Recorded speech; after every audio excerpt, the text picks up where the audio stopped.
Hello, everyone. I'm Dr. Shannon Miller-Mace. Thanks for tuning in.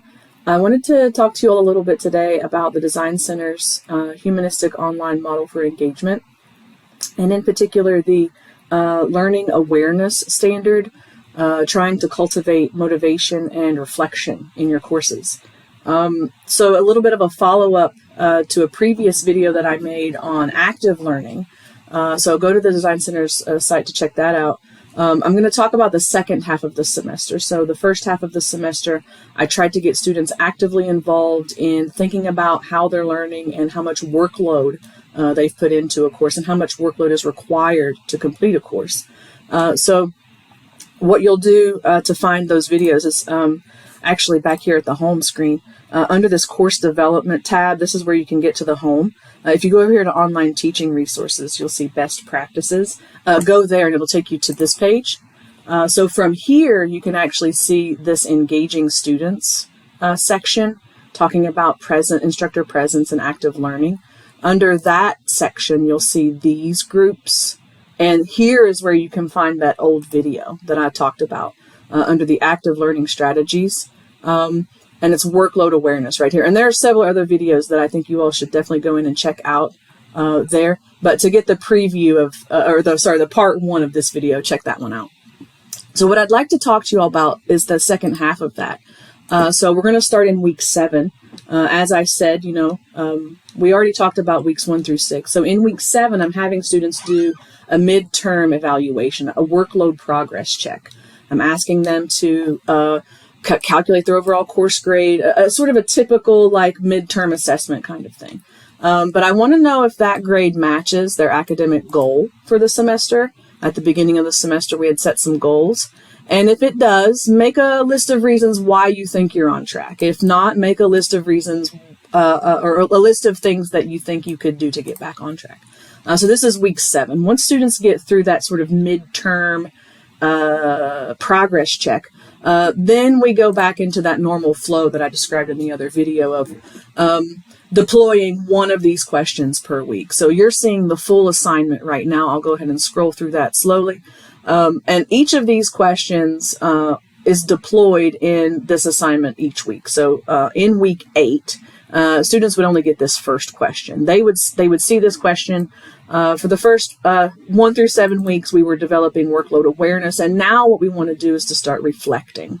We want to start thinking about describing how we're going to maintain or update what we've already been doing, thinking about what we've already been doing, reflecting on that, and maybe making some edits. So in week 8, students would just get this first question. When week 9 rolls around, this first question would get repeated to them. And then this second question would get added. So in week 9, they're going to see questions 1 and 2. And then a similar flow right in week 10. Again, this weekly workload routine question is repeated to them. And then they'll get this question again about just identify one task, right, that you need to get done to finish to stay on track. And then question 3 will come to them during week 10. So here are some of the things that we do in the class. Which of these have you been working on? So again, trying to target students to think about what they have to do and why they're doing it, and just asking them to think about that in a very low stakes setting, cultivating this motivation and reflection, right? So where are we at? Week 11 now. So those first 3 questions get repeated again. And now we're not really trying to ask students to do a bunch of workload. We're not trying to add workload to what the students are doing. We're really just trying to sort of have them think about all the things that are going on, right, from new and different perspectives. So I asked them to think about this question here. This question was an AI-generated question, actually, but I did edit. So when I asked it to give me this question, I asked it for study skills from the course, right, and it gave me these first 3. But in some of my previous videos, you'll note that one of the huge requirements, one of the things that I really focus on in my class is technical writing. It's a mathematics class, so it's not normally expected, but I added this technical writing part or option to this, and then this formed a really good question. So again, students can answer this. Week 12 rolls around and I'm asking them to think about study strategies. So kind of low stakes questions here at the end of this, because I'm really wanting them to just answer these first few questions over and over and over each week, right? What's your workload? What tasks are you performing to get done? What course assignments are you engaging with, and how's that going? So once we get through sort of the rest of the end of the semester, we're in week 14, right? Week 15 now. So how do we end the semester with this workload reflection? Well, I've got a workload final plan. So this is pre-finals week, right? So what is your plan for finishing all of your classes over the next 2 weeks? And how do you plan to prepare for the final in this class? So a lot of good stuff comes out of this question. Notice that all those other questions are gone. That sort of maintaining and updating, that is gone. At this point, we have a plan. We got to solidify it and we got to finish it, right? So then I do give them something during week 15. This is the final exam week. And I think this is a nice question, and I think a lot of other people do this as well. Asking these students that have been in my class what advice they have for future students. This is very low stakes. I get a lot of good answers here. And I think some versions of this are write a letter, right, to future students. And this is a very solid way to get feedback and actually have students think about and reflect on their course and how they performed. Before I let you go, I want to ask you to think about why we ask students to give us feedback and what we're going to use that for. I think it's really important that students find ownership in their work and can take some responsibility for the choices that they're making. So the more that we can give students opportunity to give us the feedback on the course itself, not just their experience, like that's very important. And you can see we do that a lot and we want to know that. But asking students to find your typos, right? Asking students which assignments work well, which assignments don't work well. Having them give you that kind of feedback is important. So I want to show you all something that I've developed that I'm calling a module evaluation survey. So this isn't the typical beginning, middle, and end sort of reflection survey questions. This is much more targeted on my class. In these module evaluations, I ask students to determine their readiness. And there's a lot that goes into this first part here in terms of learning theory.